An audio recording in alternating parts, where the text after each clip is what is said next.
네, 오늘 말씀의 제목은 사랑으로서 역사하는 믿음입니다. 이것은 이제 그 갈라디아서 오늘 읽은 성경 본문 6절에 있는 말씀입니다. 이것을 우리가 사랑으로서 역사하는 믿음이라는 게 도대체 무엇일까 할 때 세번역 성경으로 좀 보면 좀 더 그 말을 구체적으로 이해가 되는데, 믿음이 사랑을 통하여 일하는 것. 그러면 어, 누가 일하시는 겁니까? 하나님께서 사랑을 통해서 믿음 있는 우리가 믿음을 가지고 하나님께 나아갈 때 하나님께서는 사랑으로 우리 삶 속에서 일하고 계시다라는 것들을 이렇게 간단한 말로 이렇게 표현을 한 것입니다. 그러니까 압축된 말로 표현하니까 사랑으로서 역사하는 믿음, 그러면 구체적으로 우리가 무엇을 말하는지를 더 정확하게 표현하기는 좀 어려울 수 있어서 제가 풀어드린 겁니다. 아, 이제 우리가 그 세번역 성경 한번 갈라디아서 5장 6절을 보겠습니다. 그리스도 안에서는 할례를 받거나 안 받는 것이, 이 5장 6절에 나온 말씀을 풀어주면, 그리스도 안에서는 할례를 받거나 안 받는 것이 문제가 되는 것이 아닙니다. 가장 중요한 것은 믿음이 사랑을 통하여 일하는 것입니다.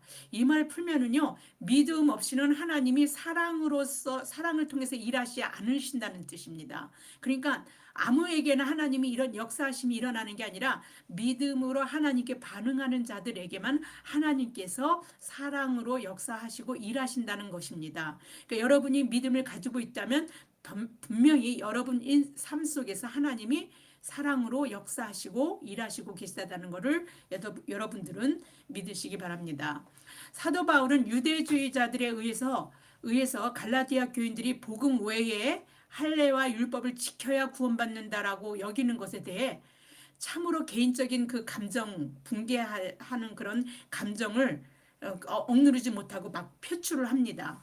그것은 자신이 전하고 가르친 복음을 왜곡시켜서 복음이 복음되지 못하고 예수 그리스도께서 벗겨준 멍에를, 그래서 그 멍에로부터 자유로워졌음에도 불구하고 그 멍에를 다시 매겠다라고는 어리석은 짓에 불과한 일이기 때문에 사도 바울은 어, 그가 말한 거에 따르면은 내가 이상하게 여기노라. 어떻게 그 벗겨준 자유로움, 멍에로부터 벗겨줬는데 그 멍에를 다시 쓰게 하는가 하는, 이상하게 여길 수밖에 없는 그러한 행동들을 이해할 수 없으니까 이상하게 여기노라 라고 스스로 사도 바울이 말할 정도로 정말 어이가 없기 때문에 이제 그 감정을 표출하지, 그 개인적인 감정을 표출한 겁니다.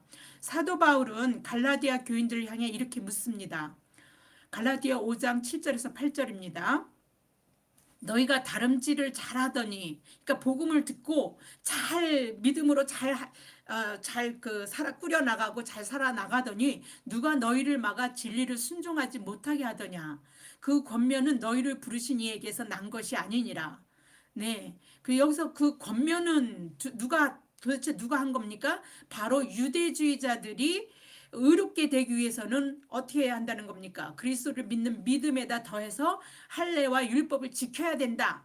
이러고 말한 것이 그 유대주들이 한 권면인데, 그 권면이 그러면 너희를 부르시니 누굽니까? 예수 그리스도에서 난 게 아니라는 것입니다. 율법을 가장 잘 표현할 수 있는 한 단어가 있다면 그것은 다름 아닌 그 멍에일 겁니다. 그리고 이 멍에의 반대 국부적인 게 뭡니까? 자유입니다. 그래서 사도 바울은 그 율법과 그 그리스도의 믿음에 대한 것을 자유와 멍에 이거에 대해서 굉장히 갈라디아서에서 보면은 그 말을 잘 비교해서 표현하고 있습니다. 멍에는 두 마리의 소를 연결하거나 아니면 이제 수레를 끄는 그런 기타 다른 짐승들을 수레와 연결해서 이렇게 끌고 가기 위해서 동물들의 그 목에다가 올려놓은 그 나무 틀을 말합니다. 그러니까 소가 그 멍에를 씌워 놓으면은 몸이 그 틀에 맞춰서 휘어져 가지고 일단 그 소는 그 짓누르는 멍에 의해서 똑바로 설 수 없습니다. 그런데 그 멍에를 갖다 벗겨내면 그가 그 멍에로부터 자유하게 되니까 똑바로 서서 걸을 수가 있는 겁니다. 소가 휘어져 있던 그 몸을 똑바로 서려면 자신을 얽매였던 멍에를 벗어야만 가능해요. 그 멍에가 씌어진 상태에서는 절대로 똑바로 쓸 수가 없습니다. 그래서 멍에는 무거운 짐을 뜻하기도 하고 포로로 잡힌 사람들에게 사용되어 가지고 종속된 노예 상태 이런 걸 상징할 때 이 멍에라는 말을 씁니다. 힘든 애굽의 종살이에서 이스라엘 백성을 출애굽시켜 가지고 가나안으로 인도하신 일을 하나님은 어떻게 표현하시냐면 멍에의 빗장을 부수고 바로 서서 걷게 하였다. 당신이 이스라엘 백성을 그렇게 똑바로 걸을 수 있도록 멍에의 빗장을 이렇게 부쉈다. 이렇게 얘기합니다. 그걸 우리가 출애굽 26장 13절에서 한번 보겠습니다. 나는 너희를 애굽 땅에서 인도해 내어 그들에게 종된 것을 명하게 한 너희의 하나님 여호와니라. 내가 너희의 멍에의 빗장을 부수고 너희를 바로 서서 걷게 하였느니라. 이 멍에에 대한 얘기를 갖다가 출애굽 26장 13절에서 바로 이 얘기를 이제 하나님이 우리에게 이스라엘 백성에 하셨을 때 멍에가 어떤 역할을 하게 있으면 똑바로 걷지 못하게 했다라는 그 구속되어져 있는 상태라는 것들을 알지 못하면 이 말을 했는데 그런 멍에를 빗장을 부수는 건 부수지만 어떻게 똑바로 걷게 했다라는 말을 하고 무슨 연관이 있는가 이렇게 생각할 수도 있습니다. 그러나 멍에가 소를 갖다가 휘어지게 하고 똑바로 서지 못하게 하는 것이라는 것을 알았을 때 구속되어져 있는 상태가 사람을 구속시키고 종살이해갖고 멍에를 지게 하는 그런 상태는 인생을 똑바로 서서 걷지 못하게 하는 구속된 상태구나 라는 것들을 깨닫게 할 수 있기 때문에 이 말씀을 그렇게 애굽에 종살이했던 사람들은 이 말을 잘 이해했을 겁니다. 하나님과의 언약 관계 다시 말해서 하나님이 이스라엘의 하나님이 되고 이스라엘은 하나님의 백성이 되는 그런 관계에서 그 할례는 아주 굉장히 중요합니다. 뭐냐면 하나님의 언약 백성이라는 하나의 표시이기 때문에 그렇습니다. 그 말씀을 한번 찾아보겠습니다. 창세기 17장 9절에서 11절입니다. 하나님이 또 아브라함에게 이르시되 그런즉 너는 내 언약을 지키고 내 후손도 대대로 지키라. 너희 중 남자는 다 할례를 받으라. 이것이 나와 너희와 너희 후손 사이에 지킬 내 언약이니라. 너희는 포피를 베어라. 이것이 나와 너희 사이의 언약의 표징이니라. 네, 그러니까 이게 하나님의 백성의 표시, 내가 하나님 백성이라는 정체성을 나타낼 수 있는 표시니까 이거를 지켜야 하나님과 관계 속에서 우리는 하나님 백성이라는 그 절대적인 그 생각들이 이스라엘 백성 속에는 아주 뿌리 박히게 뼈에 사무치도록 그게 들어있는 말입니다. 왜 그렇게 율법을 그 유대주의자들이 고수했는지 이해할 수 있는 말이기도 하지요. 또 그 할례뿐만 아니라 율법도 마찬가지입니다. 율법은 이스라엘이 하나님의 제사장 나라가 되어 거룩한 백성으로 마땅히 지키며 살아가야 할 그런 하나님이 당신의 백성에게 모세를 통해서 직접 주신 법입니다. 그래서 그 말을 어디에 나와 있냐면 출애굽 19장 5절에 나와 있습니다. 한번 보겠습니다. 세계가 다 내게 속하였나니 너희가 내 말을 잘 듣고 내 언약을 지키면 너희는 모든 민족 중에서 내 소유가 되겠고 너희가 내게 대하여 제사장 나라가 되며 거룩한 백성이 되리라. 너는 이 말을 이스라엘 자손에게 전할지니라. 네, 제사장 나라가 되고 거룩한 백성이 되기 위해서 하나님의 백성이 되기 위해서는 어떻게 합니까? 이 법을 잘 따라서 지켜야 된다는 겁니다. 그래서 이 하나님이 이스라엘 백성에게 직접 내려주신 규례인 율법하고 그다음에 하나님의 거룩한 백성의 표시인 할례를 유대인들이 왜 그렇게 불사하고 자신들이 그렇게 목숨처럼 지켜야 하고 고집해 하는지 그래서 그 율법과 규례가 뭐 할례나 뭐 이런 것들이 억눌러 매는 그 멍에에 불과할 수밖에 없는 그건데도 스스로 짊어지고 사는 그런 이유를 우리 이제 이렇게 이런 말씀 속에서 그 이스라엘 백성들이 그래서 그랬구나라고 우리는 이해할 수가 있습니다. 율법과 할례는 그들이 하나님의 거룩한 백성이라는 정체성을 나타내기 때문에 그런 것입니다. 율법과 할례를 지키는 것이 그들이 곧 하나님의 백성으로 살아가는 것이라고 굳게 믿고 있기 때문에 멍에를 주님이 깨서 그들을 똑바로 걸을 수 있게 하지 않으면 그 멍에를 절대 벗어내려 하지 않을 것입니다. 또 예수님은 또 그렇게 해서 그 멍에를 깨 부쉈는데도 불구하고 자신들은 그 멍에를 짊어져야 된다라고, 그래야 자기네들은 하나님의 백성이라고 굳게 그것을 믿고 사는 것입니다. 유대주의자들은 유대인 중에서도 삶에서 율법과 할례를 어떤 경우에도 지켜나가려고 하는 사람들을 말하는 것입니다. 그래서 그리스도를 믿으면서도, 그러니까 유대주의자가 유대인들만이 아니라 예수님을 영접한 유대인들 가운데서도 그렇게 유대주의자들이 있어요. 율법과 할례를 지켜야지만 자기네들은 하나님의 백성이다. 아무리 예수님을 믿어도 그렇게 여전히 율법과 할례를 고집하는 유대주의자들이 많이 있었고, 사도 바울은 그런 유대주의자들에 의해서 굉장히 많은 고전을 겪게 됩니다. 어려움을 겪죠. 사도 바울의 그리스도의 십자가 복음을 전하는 곳마다 이들이 나타나서 예수 그리스도로 말미암아 우리가 구원을 얻는다라, 믿음으로 구원을 얻는다 이렇게 전하고 나면 거기에다 그것만이 아니야, 율법도 지키고 할례도 해야 돼 막 이렇게 또 가서 그렇게 하고, 그래서 오히려 자기네 말에 신비성을 얻기 위해서 바울 사도가 전한 말을 깎아내리거나 거짓된 것이다, 자기네들이 진실을 전하는 거다 막 이렇게 자꾸 왜곡시켜 가는 거죠. 이건 상당히 어려움이 있는 겁니다.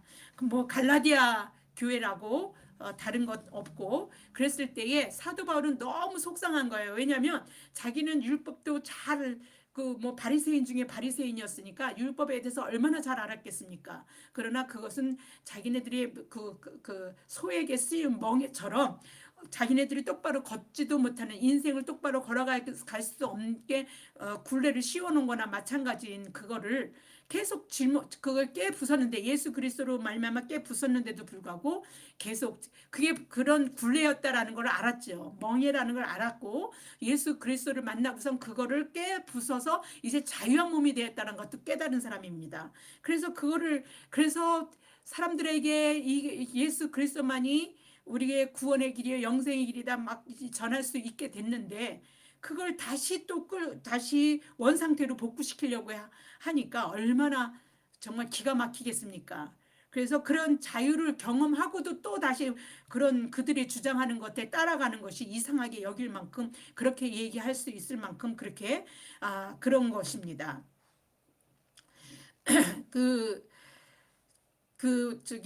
갈라디아 교회를 비롯해서 자신이 복음을 전하여 세워진 교회마다 서신을 보내서, 그래서 믿음을 굳게 세워가려고 그 사도 바울이 이렇게 서신을 보내서 쓸 수밖에 없고 권면할 수밖에 없었던 것입니다. 사도 바울은 오늘 본문 말씀에서 십자가의 걸림돌, 그 율법이 십자가의 걸림돌이 되는 거죠. 유대인들이 전하는 그런 것들은 결국은 우리 십자가의 길밖에 없는데, 우리를 구원하시는 길이, 근데 그것에 걸림돌이 되게 만든다라고 이렇게 표현하기도 합니다.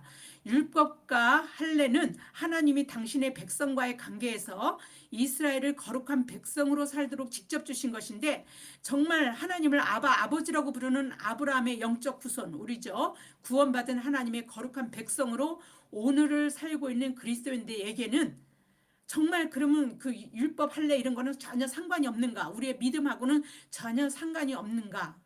그리고 또 애시당초 지킬 수도 없는, 율법은 지킬 수 없는 거라 그랬잖아요. 인간의 한계만 있는 거죠. 죄만 깨닫게 하고 인간이 지킬 수 없기 때문에 예수님이 오셨다 그랬는데, 그러면 임시 지킬 수 없는 것을 하나님이 당신의 백성에게 구약시대의 임시 방편으로 그럼 주신 것인가? 지킬 수도 없다는 것을 알고도 주신 것인가? 온전하고 완전하신 하나님이 처음부터 온전하고 완전하게 우리가 지킬 수 있는 것들을 주셔야 되는데 그렇지 못한 것인가? 그래서 하나님과 언약 관계가 깨질 수밖에 없고 완벽한 관계로 이어져 가도록 할 수 있는 방편이 정말 없다라는 것만 알게 하시는 것인가? 사도 바울이 주장하는 것처럼 율법과 할례가 멍에가 되어서 믿음에 똑바로 서서 걸어가지 못하게 하는 것이라면 우리는 이런 질문들을 할 수밖에 없게 됩니다. 그런데 하나님에 대해 우리가 의문을 갖기 이전에 알아야 할 것이 있습니다. 율법이나 할례를 하나님께서 구원의 방편으로 주신 것이 아니라는 것이 사실입니다. 이렇게 잘 믿으면, 율법을 잘 믿으면 구원받아, 이렇게 하려고 주신 게 아니라는 겁니다. 할례를 했을 때 할례를 하고서 그 믿음으로 살아가면 너네들 구원받아, 그러려고 할례를 한 게 아니라는 것입니다. 하나님의 거룩한 백성이라면 마땅히 지키고 살아가야 할 법을 당신이 이제 하나님이 당신의 백성에게 주신 것이지 구원의 수단으로 주신 것이 아니라는 것입니다. 그런데 유대인들은 그것을 구원의 수단이라고 생각했던 것입니다. 잘못 알은 것이죠. 그들은 율법을 구원의 수단으로 생각했기 때문에 율법을 잘 지키는 것이 하나님에게 나가는 의로운 길이라고 생각한 것입니다. 근데 그런 것들을 유대주의자는 계속해서 그렇게 예수 그리스도로부터 구원을 받는다라고 얘기했는데도 불구하고, 믿음으로 의로워진다라고 얘기했음에도 불구하고, 그래서 율법하고 그 할례를 하라고 이렇게 그렇게 사람들에게 강요한 것입니다. 하나님은 인류를 구원할 계획을 인간이 죄를 지어 하나님과 함께 할 수 없이 에덴 동산에서 쫓겨나야 할 처지가 되었을 때, 그때부터도 이미 구원 계획을 하고 계셨어요. 이미 인간에게 자유의지를 줬을 때 인간이 하나님의 뜻을 거스르고 선택해서 하나님 같아 지르려는 그런 것에 이미 넘어가서 죄를 질 거라는 걸 이미 아셨고, 구원 계획을 그래서 이미 하고 계셨습니다. 율법을 당신의 백성들에게 주셨지만 그것을 온전히 지키지 못할 것을 아셨기에, 그러한 구원 계획의 독생하신 당신의 외아들을 세상에 보내서 인류의 죄를 속량하실 그런 계획을, 그 율법을 이스라엘 백성에게 주시기 이전부터 이미 하시고 계신 것입니다. 하와를 깨어서 죄에 빠지게 했던 뱀인 사탄이 하나님이 하셨던 말씀으로 그 사탄에게, 하나님이 이제 인간이 죄를 짓고 난 다음에 사탄에게 이야기를 하셨습니다.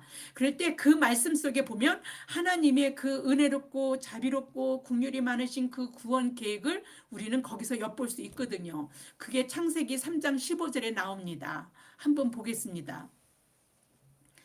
내가 너로 여자와 원수가 되게 하고 내 후손도 여자의 후손과 원수가 되게 하리니 여자의 후손은 내 머리를 상하게 할 것이요 너는 그의 발꿈치를 상하게 할 것이니라. 여자의 후손이 누굽니까? 바로 메시아 예수 그리스도를 말하는 겁니다.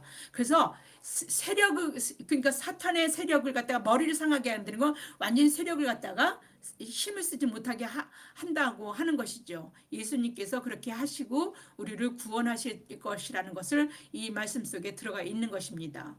사탄의 머리를 상하게 할 인류의 구원자이신 메시아 예수 그리스도를 세상에 보내셔서 죄의 문제를 해결하시기까지 하나님이 언약 관계로 맺으신 이스라엘이 하나님의 거룩한 백성으로 살아가게 할 그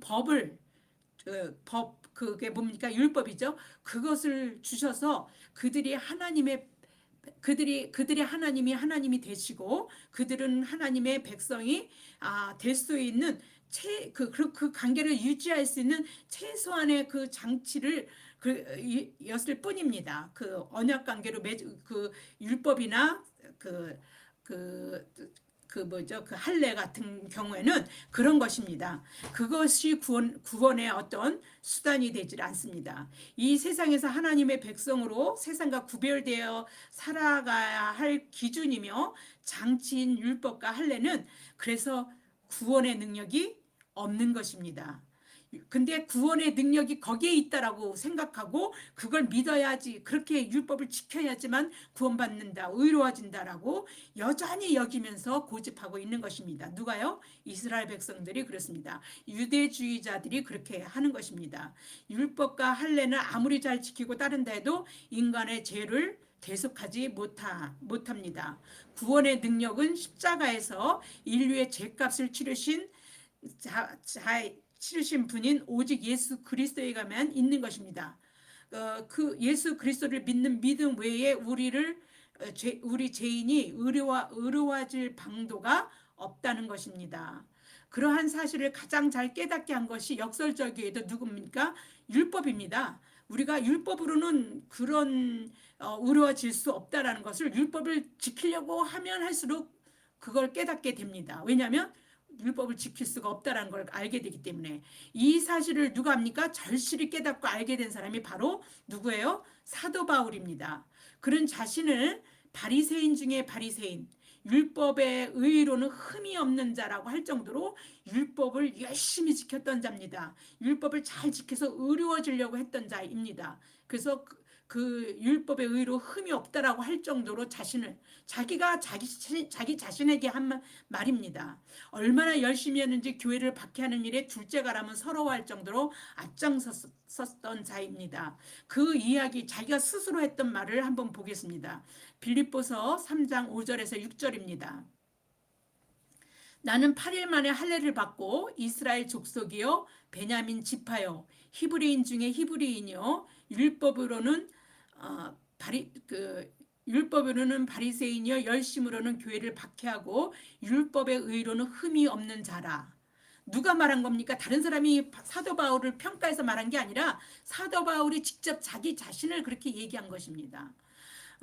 그리고 그는 자기 자신을 뭐라요? 자기 동족이 누굽니까? 열심히 율법을 지키면서 그 의로워지려고 했던 그 동족들, 바리새인 그 동족들 중에 여러 영갑자, 그러니까 자기의 동갑, 자기의 나이 비슷한 사람들 중에서도 그는 유대교를 지나치게 믿었던, 그래서 열심을 내었던 자다. 그래서 그리스도를 만나 그런 자였다라고 얘기합니다. 그리고 그리스도를 만난 후에는 율법으로는 죄를 깨닫게 할 뿐 사람을 조금도 의로워지게 할 수 없다는 것을 알았던 사람입니다. 그가 율법에 대해서 대충 살았던 사람이었으면 아마 이렇게 그가 의인은 믿음으로 말미암아 살리라 이렇게 주장했던 그 말은 그렇게 신비성, 그가 말한 말을 율법을 우리가 잘 지켜야 하는 것, 지켜서 가는 것이지 그 말이 무슨 되게 효과가 있겠냐고 믿음이 좀 덜했었을 것이라고 생각이 듭니다. 그러나 율법을 누구보다도 잘 알고 지켰던 사람이었기에 율법의 한계와 그다음에 구원은 오직 예수 그리스도의 믿음으로 얻을 수 있다라고 그가 주장했던 이 말들이 정말 복음되게 들렸을 것입니다. 북한의 독재 체제에서의 그 어려운 상황을 겪어본 탈북자들이 유엔에서 북한의 실정을 세계에 알리고 고발합니다. 세계 사람들이 그의 말을 듣고 경청하고 그 북한의 사정을 더 잘 이해를 합니다. 남한에 있는 북한 그 전문가들이 아무리 많은 정보를 가지고 북한에 대해서 얘기해도 이 북한에서 직접 살면서 그 독재 체제를 경험한 자들이 말한 말보다 더 신뢰성을 그 사람들에게 그들이 막 북한의 그 기아에 허덕이고 그 독재 체제에서 여러 가지 자연재해 그 취약함 속에서 막 허덕이고 있는 사람들에 대한 말을 그렇게 전문가들이 한다고 한들 탈북자보다 더 그 효과적이지 못합니다. 왜냐하면 그들은 직접 그들이 겪었기 때문에 그 말을 할 때 효과가 있습니다. 율법에 대해서 그만큼 열심으로 살았기 때문에 사도 바울이 말한 것이 이와 비슷하게 효과가 있었던 것이라고 저는 생각합니다. 바울이 율법을 누구보다도 잘 알고 정통했기 때문에 율법에 대해 그가 말한 것은 다름 아닌 복음을 변호하고 증명하는 가장 효율적으로 증명하는 사람이 되었고 하나님의 그 붙잡힌 바 되어서 이방인의 사도가 된 것이라고 저는 생각합니다. 하나님이 아무나 붙들어 놓고 그렇게 쓰신 것이 아니라 그가 그만큼의 열심이었기 때문에 가던 길을 꼬꾸라뜨려서 하나님의 하나님의 복음을 이방인에게 전할 수 있는 가장 효율적인 사람이라고 생각했기 때문에 예수님이 그에게 직접 나타나신 것입니다. 갈라디아서 2장 16절을 보겠습니다. 사람이 의롭게 되는 것은 율법의 행위로 말미암음이 아니요 오직 예수 그리스도를 믿음으로 말미암은 줄 알므로 우리도 그리스도 예수를 믿나니 이는 우리가 율법의 행위로서가 아니고 그리스도를 믿음으로써 의롭다함을 얻으려 함이라. 율법의 행위로서는 의롭다함을 얻을 육체가 없느니라. 경험했어요. 율법의 행위를 자기도 그만큼 열심으로 해서 지켜봤지만 의롭다함을 얻지 못한다는 걸 알았습니다. 그리고 어느 인간이라면 어느 누구도 그럴 수 없다는 걸 깨달으니까 이런 말을 하는 겁니다. 만약에 사람들이 사도 바울에게 네가 어떻게 알아? 이렇게 주장했을 네가 어떻게 알아? 한다면 사도 바울은 주저없이 당당하게 말했을 겁니다. 내가 겪어봤으니까, 내가 알았으니까, 내가 율법에서 누구보다도 열심이고 진심이었던 사람이니까 이 사실을 알아. 율법의 행위로는 절대 의로워질 수 없어. 그리스도를 믿음으로 의롭다함을 얻었고 나는 그런 멍에로부터 자유함을 내가 느껴봤기 때문에 아래 이렇게 말할 수 있다는 것입니다. 사도 바울은 종의 멍에인 율법에 매여 봤기 때문에 그리스도께서 주신 자유를 누구보다도 알고 그래서 누렸던 사람입니다. 그가 예루살렘 교회에서 사도 야고보죠. 예수님의 동생입니다. 사도 야고보는 예루살렘 교회의 그 수장입니다. 근데 사도 야고보가 보낸 사람들을 의식해갖고 이방인과 식사를 하고 있던 베드로와 바나바가 그 자리를 떠났을 때 보고 있던 모든 자 앞에서 베드로와 바나바를 책망했어요. 이거 베드로는 누굽니까? 수제자입니다. 그리고 사도 야고보가 그 예루살렘 교회의 그 수장이긴 하지만 베드로도 많은 영향력을 가지고 그 유대인들에게 복음을 예수 그리스도를 전했던 자이기 때문에 그 영향력이 대단했고 또 그 바나바는 누굽니까? 예루살렘 교회 그 그리스도를 믿는 그리스도인들을 핍박했던 그래서 그 사도 바울이 사울이었을 때 그 핍박했기 때문에 유명했어요. 그 자기네들 그 사도 사울이라 그러면 아주 우리 그리스도인들을 핍박했던 자 아는 걸 다 알기 때문에 두려워하고 그를 멀리했습니다. 그런데 그를 소개한 사람, 그를 안심시키고 많은 사람들에게 믿는 자들에게 이도 같은 그들 그리스도인에서 주의 일을 하는 사람이다라고 이렇게 한 사람이 누굽니까? 바로 바나바였습니다. 그리고 바나바는 뭡니까? 수리아 안디옥 교회에 그를 데리고 와서 함께 목회하면서 1차 선교 여행까지 같이 갔던 사람입니다. 그러니까 자신을 사람들에게 신임을 얻게 할 수 있도록 예루살렘 교회에 소개한 바나바, 그 다음에 굉장한 권력을 가지고 있었던 수장과 같은 역할을 했던 그런 베드로, 이런 사람들을요 당당하게 그 앞에서 막 그런 사람들을 눈치를 보지 않았다는 겁니다. 눈치 보지 않았다는 말이 무슨 말입니까? 사람을 의식하고 자유로웠다는 말입니다. 그래서 그는 어떠한 것에도 매이지 않고 자유했기 때문에 당당하게 그들이 이상하게 행동하는 거, 이렇게 사람 눈치 보면서 사도 야고보가 보낸 사람들을 의식하고 이방인하고 함께 식사한 것들에 대해서 이렇게 막 이렇게 그 자리를 떠나버렸던 그런 일들에 대해서 책망을 하는 것입니다. 한번 갈라디아서 2장 11절에서 13절을 보겠습니다.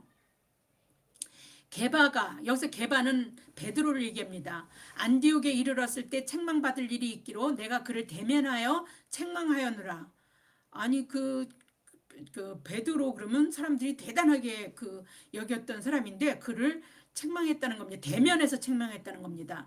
야고보에게서 온 어떤 이들이 이르기 전에 게바가 이방인과 함께 먹다가 그들이 오매 그가 할례자들을 두려워하여 떠나 물러가매 남은 유대인들도 그와 같이 외식함으로 바나바도 그들의 외식에 유혹되었느니라. 그래서 바나바 베드로를 책망을 한 거예요.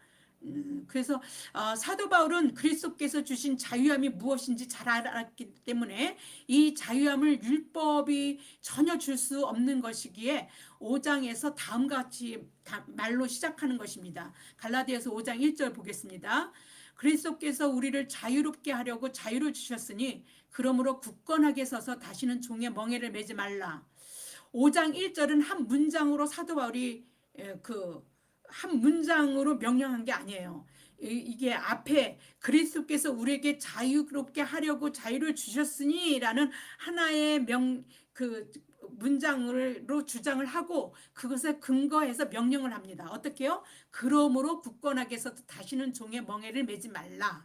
이렇게 두 문장으로 이제 존 스토트 목사가 이제 정확한 사본들에는 다 이렇게 분리되어서 그렇게 하고 있는데 한국말의 성경에는 한 문장으로 명령한 것으로 되어져 있는 걸로 우리가 오해할 수 있는데 그렇지 않다는 것입니다.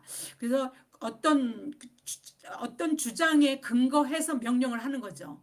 그래서 자유롭게 하려고 누가요? 그리스도께서 우리를 자유롭게 하려고 자유를 주셨다. 거기에 근거해서 너희들이 종의 멍에를 다시 매려고 들면 안 된다라고 명령한 것입니다. 그래서 우리를 자유롭게 하려고 자유를 주셨다라고 사도 바울이 말할 때 무엇에 대한 자유냐 할 때 우리가 이어서 하는 말이 다시는 종의 멍에를 매지 말라라는 말에서 죄로부터의 자유가 아닌 율법으로부터의 자유라는 것을 알 수 있습니다. 그러나 왜냐하면 종의 멍에는 율법을 말하기 때문에 그렇기는 합니다. 1차적으로는 율법으로부터의 자유지만 이거는요, 그리스도인들이 예수를 믿게 되면 세상적인 모든 규칙과 모든 것으로부터 얽매이지 않고 자유할 수 있는 걸 말해요. 그래서 존 스토트 목사는 이 말을 사도 바울이 말하는 그리스도인의 자유에 대해서 아주 광범위한 그 범위로 그는 얘기합니다. 이렇게 얘기합니다. 그가 말하는 그리스도인의 자유는 양심의 자유, 율법의 압제로부터의 자유, 하나님의 은총을 얻기 위해 율법을 지켜야 한다는 무시무시한 발버둥으로부터의 자유다. 그것은 하나님께 받아들여지고 그리스도를 통해 하나님께 나아가는 자유다. 그래서 예수 그리스도를 믿는 사람들은요, 어디에도 매일 필요가 없습니다. 하나님을 믿지 않는 자들은요, 뭐 이사 가는 날도 두려워하죠. 애기 끼면 안 되니까 막 그런 것에 막 얽매여서 어느 날은 이사 가기 좋은 날이고 어떤 날은 안 되는 날이고 막 그러지 않습니까? 근데 우리는요, 우리가 좋은 날이 좋은 날입니다. 그런데 얽매이지 않습니다. 세상적인 어떠한 것에 우리가 매이지 않고 우리는 주 안에서 자유로울 수 있습니다. 그래서 1차적으로 율법에 대한 자유를 말하지만 우리는 그리스도 안에서 언제든지 예수 그리스도를 믿음으로 이 자유함을 누릴 수 있는 삶을 우리는 살아가야 합니다. 사람에도 매이지 않습니다. 우리가 그렇다고 뭐 방종하고 막 맘대로 제멋대로 하라는 뜻은 아닙니다. 자, 자유는 책임이 따르는 것을 얘기합니다. 그래서 우리가 믿음으로 우리가 책임감 있는 삶을 주체적으로 살아갈 수 있다는 걸 얘기하는 것입니다. 그럴 때 어디에 매이지 않아도 된다는 것이죠. 우리는 어떤 면에서 주 안에서 자유한 삶이 어쩌면 그리스도인의 정체성이라고도 말할 수 있습니다. 만약에 매여서 세상의 눈치를 보고 사람의 눈치를 보고 그러면서 예를 들면 술자리에 갔는데 술을 권한다고 직장 생활하는 사람들이 회식할 때 술을 권해도 내가 내 믿음과 내 자유함으로 내가 마시기 싫거나 내 신앙의 자유를 위해서 나는 안 먹겠습니다. 그러면 안 먹을 수 있는 것이잖아요. 자유할 수 있지 않습니까? 그런 것들을 얘기하는 겁니다. 그래서 이게 그리스도인들의 정체성으로도 우리는 어디에서도 우리는 기본적으로 하나님의 사랑이 장착되어 있는 사람이고 그 사랑 안에서 하나님의 사랑이 우리 삶 속에서 하나님이 사랑으로 역사하시고 일하시는 그런 삶을 우리는 믿음으로 살아갈 수 있는 사람들이기 때문에 그런 기초 위에서 그런 기반 위에서 그런 삶의 토대 자세 그런 태도에서 우리는 자유한 거예요. 맘대로 네 멋대로 해도 된다는 뜻을 얘기하는 것은 아니라는 것을 여러분들은 알아야 됩니다.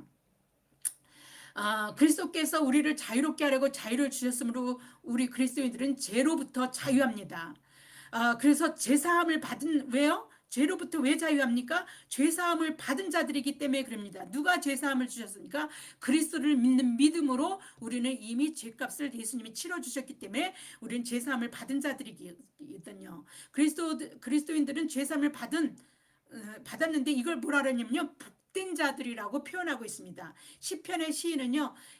시편 31편 1절에 보면 이렇게 말합니다. 허물의 사함을 받고 자신의 죄가 가려진 자는 복이 있도다. 우리는 복된 자예요. 왜 복이 있습니까? 죄에 억눌려 살지 않고 자유하게 살 수 있기 때문에 정말 복된 자라는 겁니다.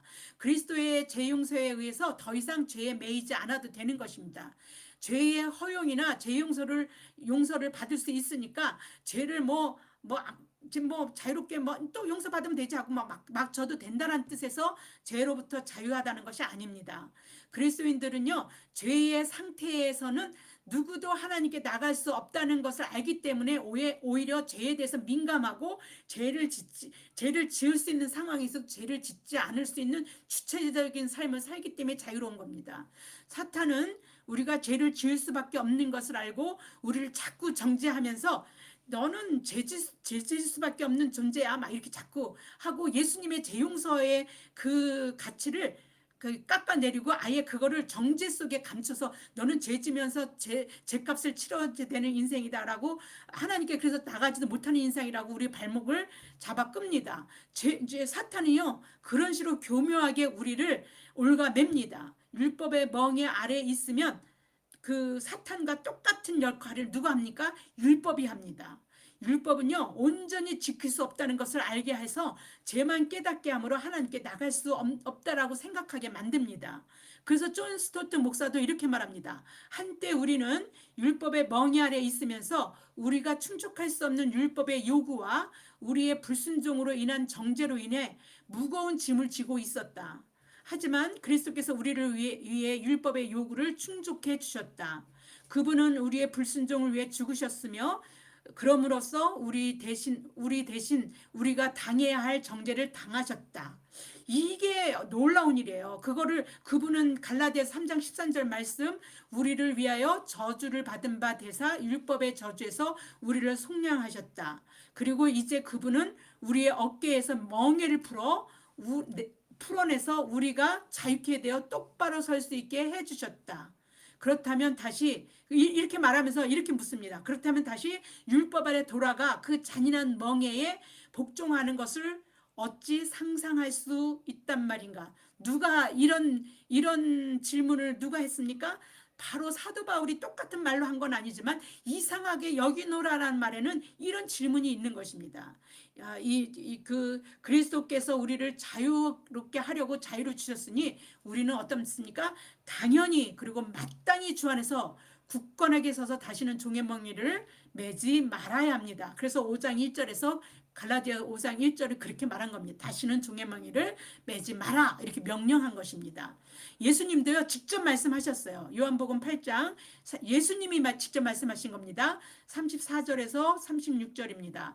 예수께서 대답하되 진실로 진실로 너에게 이르노니 죄를 범하는 자마다 죄의 종이라. 종은 영원한 집에 거하지 못하되 아들은 영원히 거하나니 그러므로 아들이 너희를 자유롭게 하면 너희가 참으로 자유로우리라. 종의 멍에를 지지 않아도 된다는 것입니다. 그러니까 종의 멍에 매지 마라 이렇게 말씀하신 거랑 똑같은 겁니다. 존 스토트 목사는 5장 1절의 주제를 다음과 같이 이끌어냅니다. 기독교는 속박이 아니라 자유다. 그리스도는 우리를 자유케 하셨다. 그러므로 우리는 우리의 자유 안에서 굳건히 서야 한다. 흔들리지 말고 그 믿음 안에 서면 됩니다. 이게 이 굳건히 믿음 안에서 굳건히 쓰는 그 믿음이 어떻게 합니까? 하나님이 사랑으로 우리에게 역사하시고 일하시게 만든다는 뜻입니다. 그러니 얼마나 이게 대단한 말입니까? 바울이 할례의 문제를 들어서 말합니다. 갈라디아 교회의 거짓 교사들에게 이렇게 그 거짓 교사들이 이제 다음과 같이 가르쳤기 때문에 할례 문제에 대해서 이제 언급하시는데 이제 사도행전 15장 1절에서 이렇게 어떤 사람들이 유대로부터 내려와서 형제들을 가르치되 너희가 모세의 법대로 할례를 받지 아니하면 능히 구원을 받지 못하리라 하니 이게 예루살렘 교회에 가서 이제 바울이 주장한 거예요. 자기가 복음을 전했는데 이런 유대로 내려온 형제들이 와갖고 모세의 법대로 할례를 받지 않으면 너네도 아무리 예수 그리스도를 믿어도 구원받지 못한다라고 이렇게 얘기하니까 그걸 보고하면서 그 복음이 복음되지 못하는 것들에 대해서 이제 신랄하게 바울이 변호를 하는 거죠. 단순히 할례를 받고 안 받고의 할례를 받는다 이거는요 받을 수도 있고 안 받을 수 있어요. 근데 받고 안 받고의 문제가 아니기 때문에 이제 사도 바울이 굉장히 민감한 겁니다. 이는요 그리스도를 믿는 믿음만으로는 구원받기가 불충분한 것이다라고 말하는 거나 똑같은 것이기 때문에 우리는 그리스도를 믿음만으로 우리는 충분히 구원을 얻을 수 있는 것. 않습니까? 예수님께서 완전히 해결해 주셨어요. 우리 죄 문제를 십자가에서 완전히 해결해 주시고 그를 믿음으로 우리는 구원받고 영생을 얻습니다. 그런데 할례 받거나 뭐 율법을 지켜야 된다 그러면 예수님의 믿는 믿음, 예수님을 믿는 믿음만으로는 불충분하다. 이런 말이 되는 것이나 똑같은 거기 때문에 그들 예수님을 믿는 믿음에다가 할례와 율법을 더해야 구원을 받는다. 이렇게 되는 것이니까 이거는 너 그리스도께서 우리에게 아무 유익이 없게 만드는 겁니다. 우리 그리스도께서 우리를 구원하시려고 이 땅에 오셨고 십자가를 지셨고 부활하셨고 그렇게 하셨는데 우리 죄값을 치러 주셨는데 죄값을 치러 주신 이들의 아무 유익이 없게 만드는 겁니다. 그 얘기가 어디에 나옵니까? 갈라디아서 5장 2절에 나옵니다. 보라, 나 바울은 너희에게 말하노라. 너희가 만일 할례를 받으면 그리스도께서 너희에게 아무 유익이 없으리라. 네, 바울은 강력하게 말합니다. 나 바울이 이렇게 말합니다. 나 보라, 나 바울이 너에게 말한다. 이렇게 말합니다. 나 바울이 누굽니까? 그리스도를 전한 자입니다. 그런 자가 그렇게 중간에 들어와서 막 그 할례랑 그 뭐 율법에 대한 걸 그 하는 사람들에게 강력하게 말하는 겁니다. 할례 받으면 그리스도가 너희가 그 구원을 받게 하신 분인데 그분이 아무 유익을 없게 만드는 거다. 무효로 만드는 거다. 예수님이 십자가에 우리 죄를 대속하신 일을 무효로 만드는 일이다. 이렇게 얘기하는 겁니다.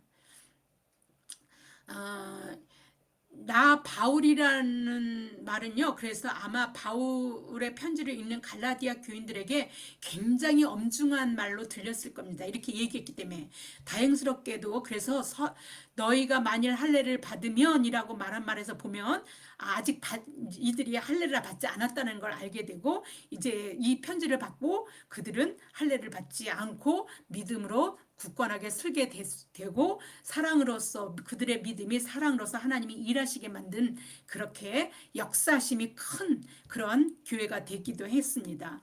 그래서 나중에 예루살렘 교회가 뭐죠? 그 가뭄으로 굉장히 힘들 때 그 연보를 보내서 돕기도 하고 이렇게 그 믿음이 있지 않으면 연보하기도 쉽지 않지 않습니까?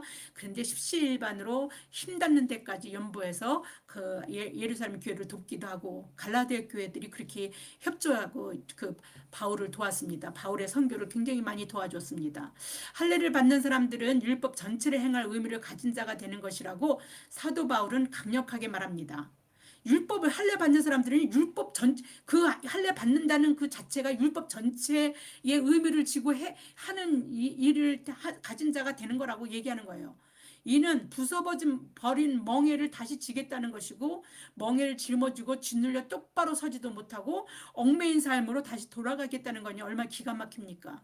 이런 자를 사도 바울은 은혜에서 떨어져 나간 자라고 말하는 겁니다. 그러면 우리는요 그 율법에서 자유하고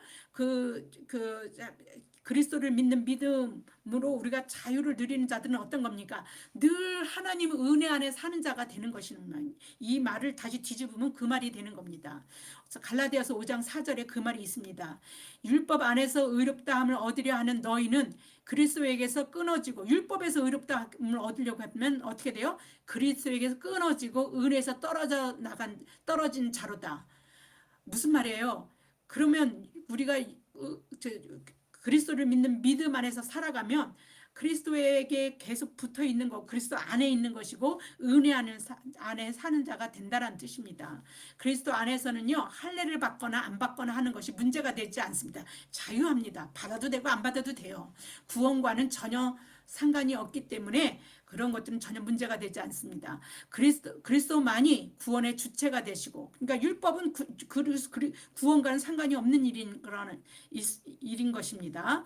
그래서 그리스도만이 구원의 주체가 되시고 그리스도를 믿는 믿음만이 의롭다함을 얻는 유일한 단 하나의 하나님이 우리를 구원하시기 위해 주신 길인 것입니다. 그래서 중요한 것은 뭐예요? 그리스도를 믿는 믿음입니다. 그리스도를 믿는 믿음이 우리가 사는 유일한 길이 되기 때문이며 이 믿음이 하나님이 사랑을 통해서 우리 가운데 역사하시고 일하시기 때문에 중요한 겁니다. 그리스도를 믿는 믿음이 가장 중요한 것입니다. 우리가 그리스도를 믿을 때에만 하나님은 사랑으로서 역사하십니다.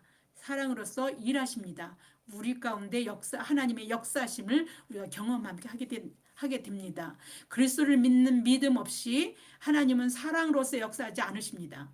온 세계가 다 하나님 것이고 하나님이 주관하시지만, 그리고 하나님의 섭리 가운데 이 세상이 존재하지만 그리스도를 믿는 믿음만이 하나님을 사랑으로 역사해서 사랑을 통해서 일하게 합니다.